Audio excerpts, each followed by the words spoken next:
오늘 우리에게 주신 하나님 말씀은 창세기 30장 1절부터 13절까지 말씀입니다. 창세기 30장 1절에서 13절까지 말씀입니다. 라헬이 자기가 야곱에게서 아들을 낳지 못함을 보고 그의 언니를 시기하여 야곱에게 이르되 내게 자식을 낳게 하라. 그렇지 아니하면 내가 죽겠노라. 야곱이 라헬에게 성을 내어 이르되 그대를 임신하지 못하게 하시는 이는 하나님이시니 내가 하나님을 대신하겠느냐. 라헬이 이르되 내 여종 비라에게로 들어가라. 그가 아들을 낳아 내 무릎에 두르니 그러면 나도 그로 말미암아 자식을 얻겠노라 하고 그의 시녀 비라를 남편에게 아내로 주매 야곱이 그에게로 들어갔더니 비라가 임신하여 야곱에게 아들을 낳으니라.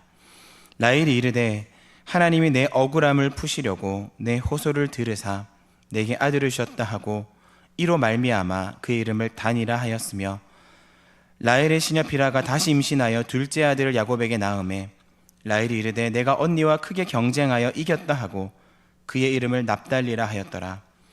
레아가 자기의 출산이 멈춤을 보고 그의 시녀 실바를 데려다가 야곱에게 주어 아내로 삼게 하였더니 레아의 시녀 실바가 야곱에게서 아들을 낳으매 레아가 이르되 복되도다 하고 그의 이름을 가시라 하였으며 레아의 시녀 실바가 둘째 아들을 야곱에게 낳으매 레아가 이르되 기쁘도다 모든 딸들이 나를 기쁜 자라 하리로다 하고 그의 이름을 아셀이라 하였더라. 아멘. 야곱의 집을 세우신 하나님이라는 제목으로 담임 목사님 말씀 전해주시겠습니다. 예, 우리 좌우에 계신 분들 앞뒤로 한번 인사하실까요? 반갑습니다. 사랑합니다. 축복합니다. 우리 인사 들어가십시다. 1852년 4월 10일에 미국의 한 시민이 북아프리카의 튀니지라고 하는 나라에서 외롭게 홀로 숨을 거두었습니다.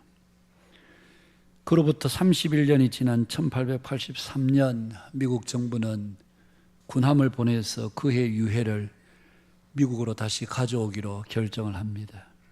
그의 유해가 도착하는 날 미국의 뉴욕 시가지에는 역사상 최고의 인파가 몰렸다고 합니다. 군악대 연주와 함께 의장대의 예포가 울려 퍼졌고 그리고 대통령을 비롯한 국무위원들과 뉴욕 시장이 차례로 도열하여 그의 유해를 기다리고 있었습니다. 그런데 놀라운 것은 그 주인공은 위대한 정치가도 학자도 군인도 아니었습니다. 디즈니에서 영사로 근무했던 그야말로 평범한 한 공직자에 불과한 사람이었습니다. 그럼에도 불구하고 그가 이렇게 성대한 환영을 받게 된 것은 그가 작사했던 한 곡의 노래 때문이었습니다. 이 노래는 많은 미국인들로 하여금 가정에 대한 위대한 가치를 일깨우는 그런 노래가 되었었습니다. 한국어 번안 가사로는 즐거운 곳에서는 날 오라 하여도 뇌 쉴 곳은 작은 집, 내 집뿐이리 꽃피고 세우는 내 집뿐이리 홈 스위트 홈을 작사한 바로 존 하워드 페인이라고 하는 사람의 이야기입니다. 아이러니하게도 그는 한평생 자신의 노랫말과 같은 그런 편안하고 안식처와 같은 가정을 꿈을 꿨지만 정작 자신은 그런 가정을 한 번도 가져보지 못한 채 쓸쓸히 타국에서 생을 마감하고 말았습니다. 여러분, 우리는 가정 그러면 늘 따뜻하고 행복한 하루의 고된 일과를 모두 마치고 편안히 쉴 수 있는 곳, 그런 곳을 바로 가정이라고 생각하고 우리는 늘 그런 가정을 꿈꾸며 또 소원하기도 합니다. 그런데 우리가 오늘 읽은 본문에 나오는 야곱의 가정을 보면 전혀 그런 가정이 아니었습니다. 설교를 준비하면서 야곱의 가정을 한마디로 딱 정리하면 총체적 난국에 빠진 가정, 그렇게 표현할 수 있을지 않을까 그런 생각이 들었습니다. 그러면서 그의 가정을 보면서 이런 의문이 들기도 합니다. 아니, 하나님께서 함께 하시고 하나님께서 지키겠다고 하셨던, 그렇게 약속해 주셨던 그 사람의 가정이 어떻게 이렇게 될 수 있나? 아니 보통 일반 가정도 뭐 이 정도는 아닌데 하나님께서 내가 너와 함께하겠고 내가 너를 지킬 뿐만 아니라 다시 이 땅으로 돌아올 때까지 내가 너를 떠나지 않겠다. 그렇게 신실하게 약속하셨던 그 하나님의 사람 야곱의 가정이 어떻게 하나님이 약속하신 가정이라면 이럴 수가 있나, 그런 생각이 성경을 읽으면서 우리가 의문을 가질 수 있습니다. 우리가 지난 주일에도 보았습니다마는 야곱은 결혼 과정에 있어서도 참 많은 괴로움을, 어려움들을 겪어야 했습니다. 외삼촌 라반의 속임수로 인해서 결혼이라고 하는 족쇄에 묶여서 그야말로 14년 동안 노예 같은 생활을 그는 해야만 했었습니다. 그렇게 어렵게 이룬 가정이었는데 그렇게 어렵게 이룬 가정이 처음부터 전혀 행복하지를 못했었습니다. 친자매 둘을 동시에 아내로 얻으면서 그 사이의 경쟁으로 그야말로 야곱은 하루하루 힘든 가정생활의 연속이었다고 해도 과언이 아닐 것입니다. 양을 치는 목자로 하루에 고된 일과를 마치고 집으로 돌아오면 좀 몸도 쉬고 마음도 쉬어야 되는데 전혀 가정의 분위기가 그렇게 되지를 못했었습니다. 그는 들어오면서부터 사실은 생각이 복잡해졌습니다. 오늘은 누구와 잠을 자야 하나? 4명의 아내 사이에서 야곱은 정말 그 결정하는 것이 쉽지가 않았습니다. 성경을 쭉 읽어보면 여러분 잠자리마저도 야곱은 자신이 스스로 선택해서 결정하기보다는 그의 아내 라헬의 결정을 따라야 하는 듯 그렇게 보였습니다. 오늘은 언니 방으로 가세요. 아니면 오늘은 빌라에게로 들어가세요. 그러면서 이 잠자리마저도 그 아내가 지시하는 대로 오늘은 누구 방에 가서 자라, 응? 오늘은 어디서 자라, 그렇게 그 지시를 받아야 할 만큼 적어도 야곱이 꿈꾸고 기대했던 가정은 전혀 이런 가정은 아니었지 않을까, 그런 생각이 듭니다. 여러분, 그의 가정의 두 아내 사이의 질투를 보면 특별히 라헬의 질투는 그 정도를 훨씬 넘어선 그런 질투였습니다. 1절에 보면 라헬이 자기가 야곱에게서 아들을 낳지 못함을 보고 그의 언니를 시기하여 야곱에게 이르되 내게 자식을 낳게 하라. 그렇지 아니하면 죽겠노라. 아니, 남편에게 할 수 있는 말이 있고 할 수 없는 말이 있는데 여러분, 자식을 낳지 못한 것이 야곱 때문입니까? 그래서 야곱이 2절에 성을 냅니다. 그대를 임신하지 못하게 하신 이는 하나님이신데 내가 하나님을 대신하겠느냐?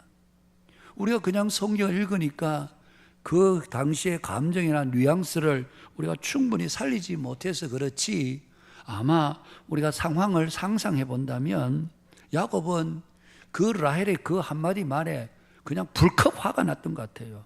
그대를 임신하게 못하는 것이 내 때문이냐?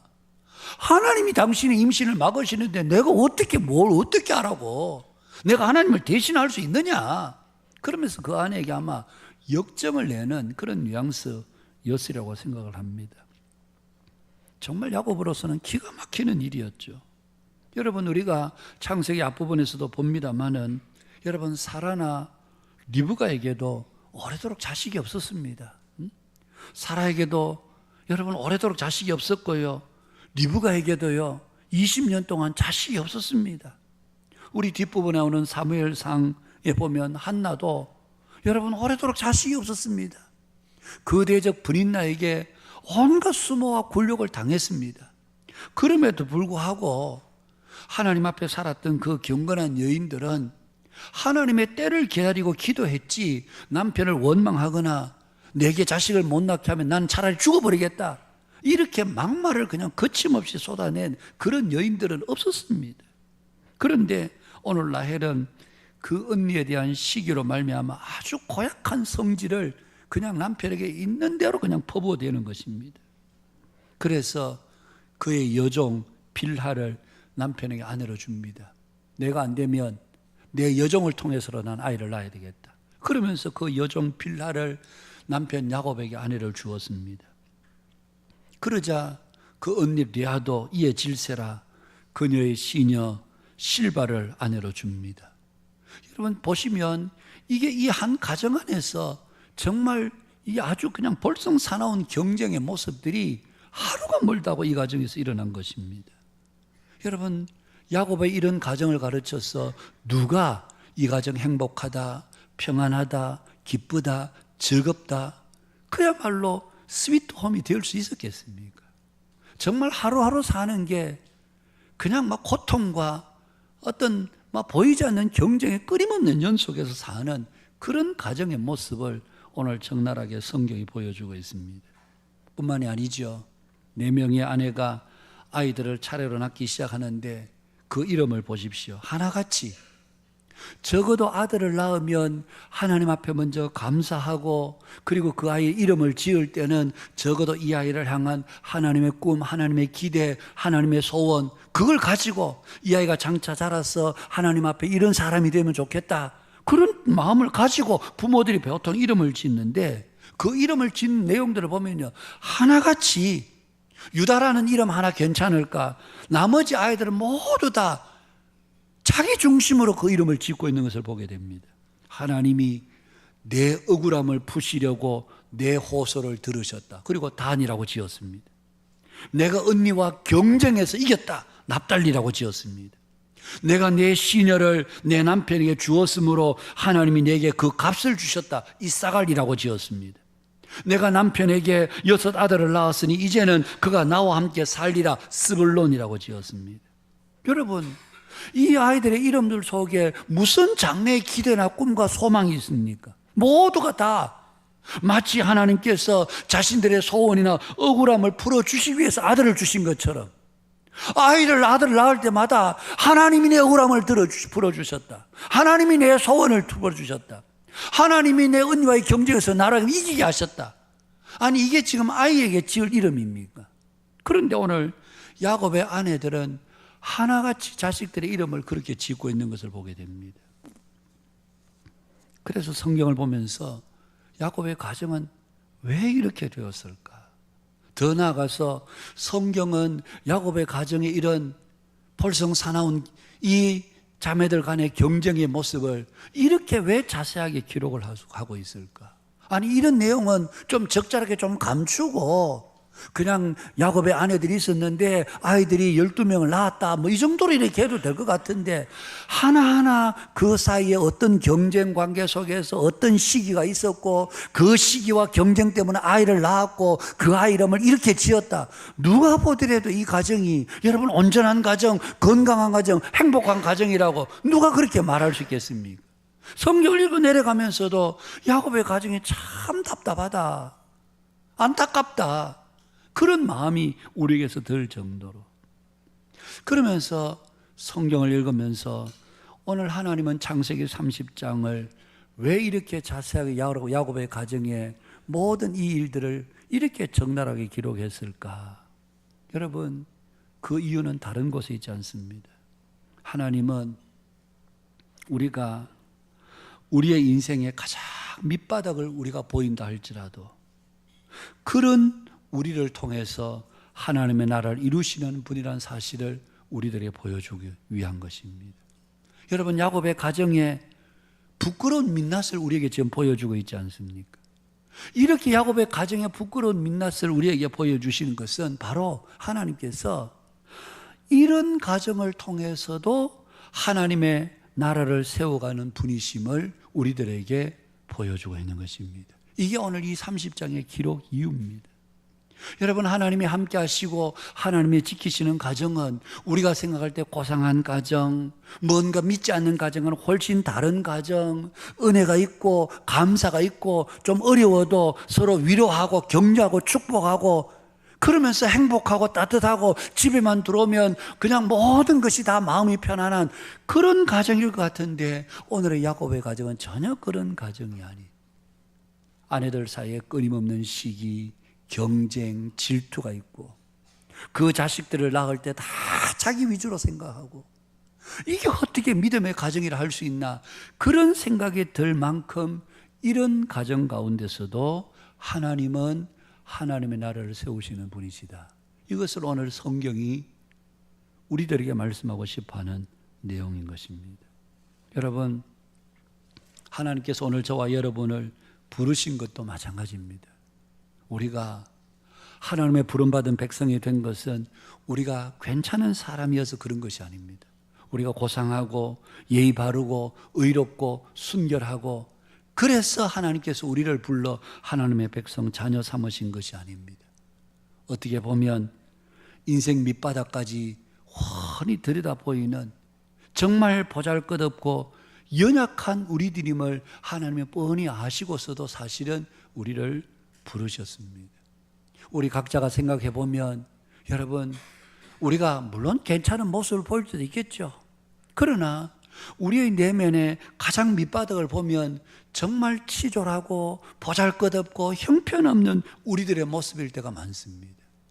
겉으로는 괜찮게 다 포장하고 괜찮게 다 치장하지만 실제 속내를 들여다보면 전혀 그렇지를 못한, 불쑥불쑥 그 사람 속에서 아주 냄새나는 모습들이 그냥 우리는 어렵지 않게 우리가 다 볼 수 있는, 저 사람 괜찮은 분인 줄 알았는데 막상 어떤 문제 앞에서는 야, 저분이 저런 분이셨나? 이런 것들이 우리에게 불쑥불쑥 나타나는, 그래서 우리의 밑바닥을 보면 구전물과 같은 그런 우리의 내면의 모습을 볼 때가 우리 스스로에게 없지 않아 있습니다. 그럼에도 불구하고 우리를 부르신 것이 바로 우리에게 베풀어 주신 하나님의 크신 은혜라는 사실입니다. 우리는 가끔 신앙생활 하다가 그런 분들을 만날 때가 있죠. 아니, 저 사람도 교회 다녀? 아니, 저런 사람도 교회 다니나? 저 사람 때문에 바로 교회가, 저런 사람 때문에 교회가 욕을 먹지 않나?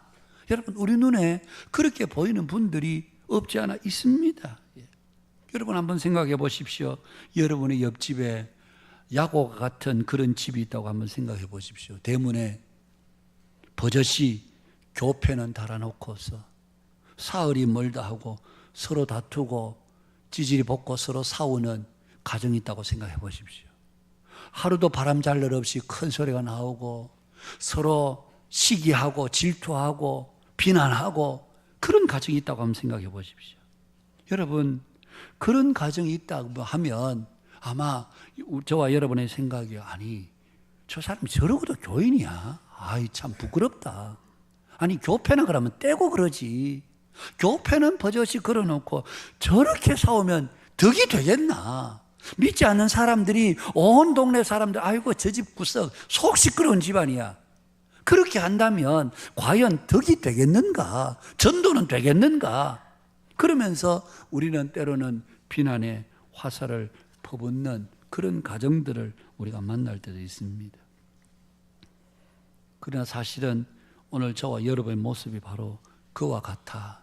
성경이 그렇게 우리에게 말씀해 줍니다. 로마서 5장 8절 말씀에 보면 같이 한번 읽어보겠습니다. 시작. 우리가 아직 죄인 되었을 때에 그리스도께서 우리를 위하여 죽으심으로 하나님께서 우리에 대한 자기의 사랑을 확정하셨느니라. 우리가 아직 죄인 되었을 때에, 의롭고 고상하고 깨끗한 사람일 때가 아니라 우리가 죄인 되었을 때, 죄인으로 있는 중에, 지금도 여전히 죄인으로 있는 중에 우리에 대한 자기의 사랑을 확정하셨다. 분명한 증거를 통해서 딱 도장을 찍는데, 그 분명한 증거가 그리스도께서 우리를 위하여 죽으셨다는 이 증거를 통해서 하나님이 우리를 얼마나 사랑하셨는지, 우리가 죄인 되었을 때에 그렇게 하셨다, 그렇게 말씀합니다.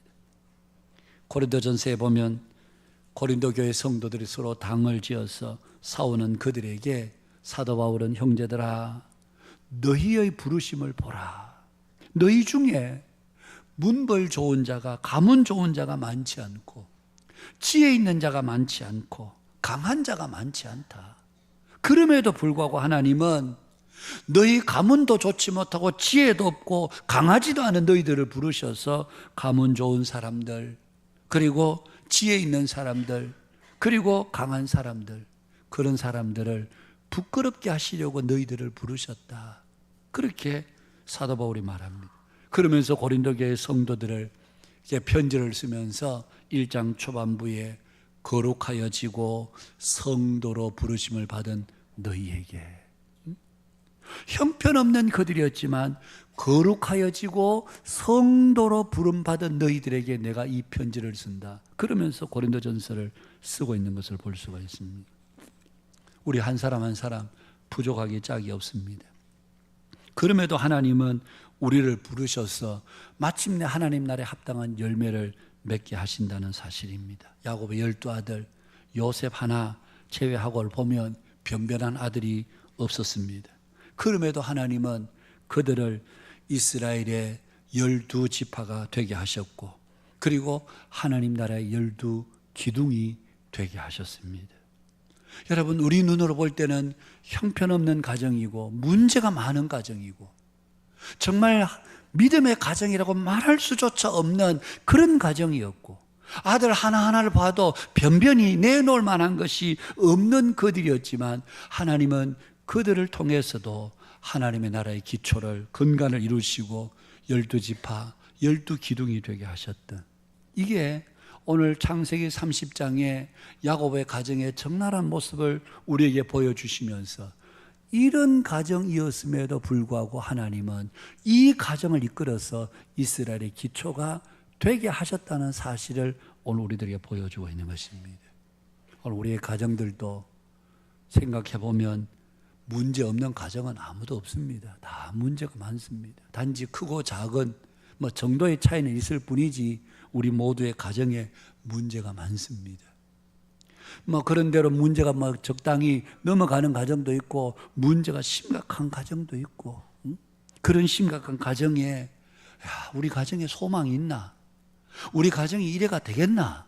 그렇게 우려스러운 가정도 있을 수가 있겠습니다만은, 그러나 그런 가정에조차도 하나님의 일하시는 역사는 분명히 있다는 사실입니다.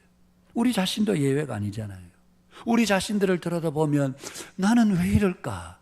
목사는 목사로, 장로는 장로대로, 집사는 집사대로, 직분자들은 직분자들대로, 여러분 우리가 떳떳하게 나는 괜찮습니다, 나는 괜찮은 사람입니다 드러낼 수 있나요? 그렇지 못할 때가 많습니다. 나는 왜 이럴까?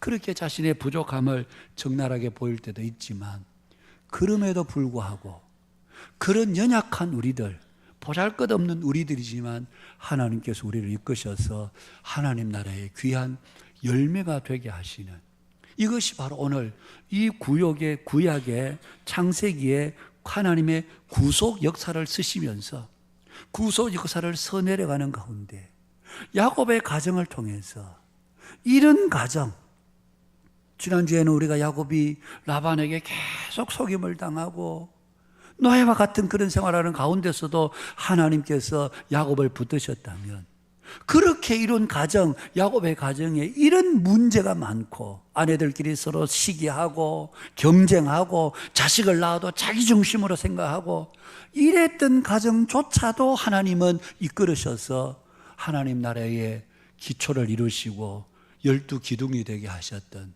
이런 하나님의 역사를 성경이 보여주시면서 우리의 구원을 이끌어 가시는 하나님의 은혜로운 역사가 어떤 역사인지를 오늘 이 성경을 통해서 보여주고 있는 것입니다. 사랑하는 성도 여러분, 우리는 때로 우리 스스로 부족함을 느낄 때가 많습니다. 연약함을 느낄 때가 많고 모자람을 느낄 때가 많습니다. 그럼에도 여러분 기억하십시오. 그럼에도 하나님은 저와 여러분들을 포기하지 않고 끝까지 붙드시고 한 걸음 한 걸음 우리의 영원한 본향을 향해서 하나님 우리를 여전히 변함없이 인도하고 계신다는 사실을 오늘 이 야곱을 통해서 다시 한번 우리의 믿음을 확정하는 복된 은혜가 우리 모두에게 있게 되기를 주님의 이름으로 축복합니다. 그리고 오늘 우리가 읽지는 않았습니다만은 여러분 30장 후반부에 보면 하나님은 야곱의 가정을 물질적으로 굉장히 부욕해 하시는 것을 보게 됩니다. 야곱이 요셉을 낳고 이제 고향으로 돌아가야 되겠습니다. 외삼촌 집에서 있어 봐야 저에게는 집을 세울 희망이 보이지 않습니다. 그래서 저 이제 아버지 집으로 돌아가려고 합니다. 그러자 그제서야 라반이 여러분 다시 꾀를 부려서 그 야곱을 적극적으로 붙잡습니다. 27절에 보니까 여호와께서 너로 말미암아 내게 복 주신 줄을 내가 깨달았노니. 여러분, 야곱이 처음에 이 집에 왔을 때 라반의 집은 재산이 변변치 않았습니다. 부족했습니다. 많이 적었습니다. 소가 떼가 양이 적었습니다. 그런데 여러분, 야곱이 오고 난 뒤부터 점점 번성하더니만 마침내 여러분, 이 라반의 집이 아주 부유한 집이 됐습니다. 그래서 이 라반이 자기 조카 야곱에게 여호와께서 너로 말미암아 내게 복 주신 줄을 내가 깨달았다. 그리고는 품삯을 정하자. 내가 그 품삯을 이제 너에게 정당하게 내가 값을 쳐주겠다. 그리고는 두 사람 사이에 양과 염소의 색깔을 구분해서 이제 임금을 정하고 서로 두 사람이 계약을 맺습니다. 그리고 난 뒤 오늘 본문의 내용이 이어지는데요. 2주 전에 제가 말씀을 드렸습니다마는 여러분 37절 한번 보십시오. 37절에 보면 야곱이 버드나무, 살구나무, 신풍나무의 푸른 가지를 가져다가 그것들의 껍질을 벗겨 흰 무늬를 내고 그 벗긴 가지를 양떼가 와서 먹는 개천의 물구유에 세워 양떼를 향하게 하며 그 떼가 물을 먹으러 올 때에 새끼를 베니 가지 앞에서 새끼를 뱀으로 얼룩얼룩한 것과 점이 있고 아롱진 것을 낳은지라. 여러분, 야곱이 이렇게 한 것은 당시로서는 굉장히 나름대로는 선지적인 그런 양치는 기술이었습니다. 양들이 이런 것을 보면, 얼룩얼룩한 그 무늬를 보면 아마 양들이 이때 새끼를 낳으면 그런 종류의 새끼를 낳지 않을까. 오늘 우리 시대는 말이 안 되는 얘기지만 그 시대로서는 그래도 보는 것만으로도 뭔가 새끼를 낳는데 영향을 끼칠 거야. 이게 지금은 이게 별 기술이 아닐지 몰라도 그 당시로서는 굉장한 그래도 신기술에 해당됐을 가능성이 있습니다. 그런데 여러분, 야곱이 비록 그 당시 신기술을 따라서 그렇게 양을 치는 것이긴 했지만 그러나 과학적으로는 전혀 근거가 없습니다. 양이나 염소의 색깔은 그 양이나 염소의 유전자가 결정하는 것이지 벗긴 나무 껍질을 본다고 해서 얼룩얼룩한 것을 넣고 그리고 점 있는 것을 낳고 아롱진 것을 낳는 것이 아닙니다. 그런데 여러분, 놀랍게도 야곱이 그렇게 했을 뿐인데도 양들이나 염소들이 모두가 다 야곱이 생각한 대로 그렇게 얼룩얼룩한 것, 점이 있는 것, 아롱진 것을 새끼를 낳는 것이었습니다. 그래서 우리는 깨닫게 되는 것이, 여러분, 도대체 이렇게 만드신 분이 누구냐? 과학적으로는 말도 안 되는 얘기지만 이렇게 만드신 분이 바로 하나님이시라는 얘기입니다. 하나님께서 야곱의 가정에 복을 주시기 위해서 그렇게 만드신 것이었습니다. 오늘 우리의 가정에 복을 주시는 분이 누구십니까? 바로 하나님이시죠. 우리 가정에 물질적인 풍요를 허락하신 분이 누구신가? 바로 하나님이십니다. 그래서 오늘 우리가 결코 잊지 말아야 하는 것입니다. 여러분, 신명기 8장 11절에서 14절 같이 한번 읽어보겠습니다. 시작. 내가 오늘 내게 명하는 여호와의 명령과 법도와 규례를 지키지 아니하고 내 하나님 여호와를 잊어버리지 않도록 삼가일지어다. 내가 먹어서 배부르고 아름다운 집을 짓고 거주하게 되며 또 내 소와 양이 번성하며 내 은금이 증식되며 내 소유가 다 풍부하게 될 때에 내 마음이 교만하여 내 하나님 여호와를 잊어버릴까 염려하노라. 모세가 이스라엘 백성들이 광야에서 이제 가나안 땅에 들어가기 전에 주신 당부의 명령입니다. 오늘 내게 명하는 여호와의 명령, 법도, 규례를 지키지 않고 내 하나님 여호와를 잊어버리지 않도록 너희들이 앞으로 가나안 땅에 들어가거든 정말 너희들이 조심해라. 다른 것보다도 하나님 여호와를 잊어버리지 않도록 조심해라. 너희들이 먹어서 배부르고 아름다운 집을 짓고 거주하게 되면서 소와 양이 번성하며 은금이 증식되고 소유가 다 풍부하게 될 때에 너의 마음이 교만하여 내 하나님 여호와를 잊어버릴까 염려하노라. 여러분, 모세의 염려대로 이스라엘 백성들은 가나안 땅에 들어가자 이제 먹고 살만하니까 이제 생활에 여유가 생기니까 그때부터 그들은 하나님을 등지기 시작했던 것을 우리가 성경을 통해서 보지 않습니까? 그래서 모세가 당부하고 있는 것입니다. 오늘 우리도 이 땅에서 마찬가지입니다. 여러분 힘들고 어렵게 살 때는 다른 것 없이 오직 하나님만 의지합니다. 우리 자녀들 위해서 하나님만 의지합니다. 하나님, 이 아이 대학을 이렇게 해주십시오. 취업을 꼭 이렇게 되게 해달라. 간절히 기도합니다. 그러다가 아이가 대학에 들어가고 아니면 원하는 직장에 들어가면 그때부터 우리는 기도를 잊어버립니다. 이제 됐다. 이제 먹고 살만한 기업에 들어갔고 거기서 살면 앞으로 이제 평생 삶이 보장되니까 이제 그러면 됐다. 그러면서 잊어버립니다. 더 이상 기도하지 않습니다. 여러분, 이게 오늘 우리의 삶의 현주소입니다. 어렵고 힘들 때는 하나님 앞에 눈물로 기도하고 간절히 기도하다가도 그 일이 어느 정도 되면 그때부터는 등한시되고 기도도 잊어버리고 우리의 마음이 교만해지게 되는, 이게 오늘 우리들의 모습입니다. 그래서 오늘 모세가 이스라엘 백성들을 염려하고, 그래서 너희들이 그 땅에 들어가거든 여호와를 잊어버리지 않도록 너희들이 조심해라, 그렇게 당부한 것이었습니다. 디모데전서 6장 17절 함께 읽겠습니다. 시작. 내가 이 세대의 부한 자들을 명하여 마음을 높이지 말고 정함이 없는 재물에 소망을 두지 말고 오직 우리에게 모든 것을 후히 주사 누리게 하시는 하나님께 두며.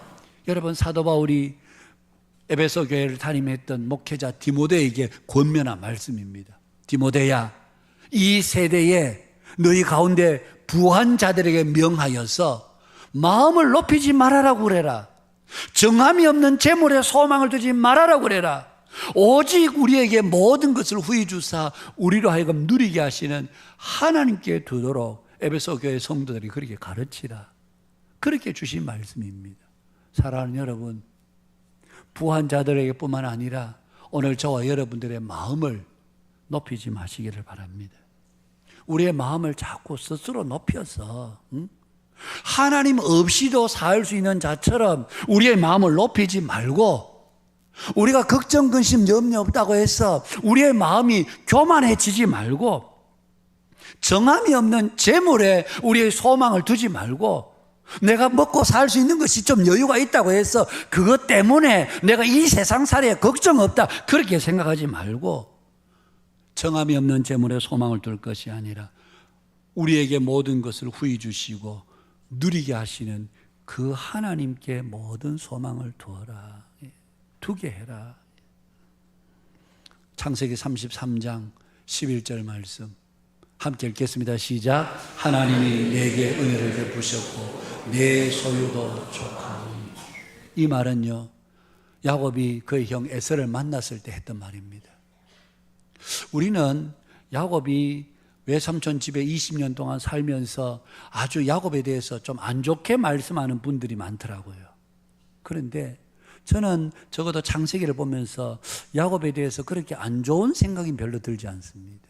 우리가 앞에서도 쭉 봐왔습니다마는 야곱은 외삼촌 집에 일하면서 꾀를 부리거나 권모술수하거나 그렇게 하지 않고, 외삼촌이 이야기할 때 내가 추위와 더위와 사워했고, 외삼촌 집에서 일하는 동안 눈 붙일 겨를이 없을 만큼 내가 그렇게 외삼촌의 집에 충성했습니다.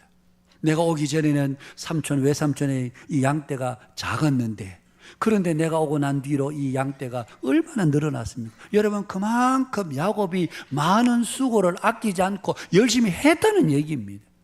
여러분, 누군가가 그냥 양떼를 잃어버리거나 도둑질 맞거나 아니면 짐승들이 그렇게 앗아가면요, 여러분, 야곱은 외삼촌이 닥달할 때에 다 자기가 물어냈습니다. 성실하게 일했던 야곱입니다. 그런데 여러분, 야곱이 에서를 만나 선물을 보낼 때에 에서가 이 선물이 뭐냐 그랬을 때에, 형님, 20년 동안 하나님께서 내게 은혜를 베푸셨습니다. 내 이 많은 소유를 주신 분은 바로 하나님이십니다. 그러면서 야곱은 20년 이 타향살이 속에서 하나님의 은혜가, 하나님의 도우시는 그 복이 자기에 어떻게 이루어졌는지를 증거하는 것을 보면, 여러분, 밧다람에서 20년 동안 야곱은 한시도 하나님을 잊어버린 적이 없는, 모든 것이 다 하나님께서 내게 주신 은혜요 복이었구나, 그것을 지금 에서에게 증거하고 있는 것 아닙니까? 사랑하는 여러분, 오늘 저와 여러분의 모든 축복은 하나님께로부터 온 것임을 잊지 마시기를 바랍니다. 내가 누리고 있는 모든 것이 다 내가 지혜로워서가 아니고, 내가 경험이 많아서가 아니고, 내가 의로워서가 아니고, 하나님께서 나를 긍휼히 여기고 불쌍히 여기셔서 나에게 내가 생각한 그 이상의 과분한 은혜를 하나님이 내게 주셨다, 그렇게 생각하고 감사해야 되지, 내가 열심히 살았더니만 삶의 결과가 이렇다. 여러분, 그렇지 않습니다. 열심히 살지 않은 사람이 누가 있습니까? 열심히 살아도 안 되는 분들이 있는데, 그런데 내 수고한 결과 그 이상을 하나님께서 나에게, 우리 가정의 자녀들에게 하나님이 주셨다 생각하고 모든 것을 감사할 줄 아는, 이게 오늘 야곱이 하나님 앞에 고백하고 있는 내용입니다. 뿐만 아니라 우리가 부족하고 모자람이 많아도, 우리의 가정의 모습에 부족한 모습이 있고 우리 자신에게 부족한 모습이 있다 할지라도, 그럼에도 불구하고 하나님은 여전히 내 인생을 이끄셔서 하나님 나라의 기둥으로 삼으시기를 원하신다는 사실을 기억하시면서 우리의 한 걸음 한 걸음이 주를 향하여 더 가까이 주님과 함께 믿음의 길을 걸어가는 복된 우리 모두의 삶이 되실 수 있기를 주님의 이름으로 축복합니다.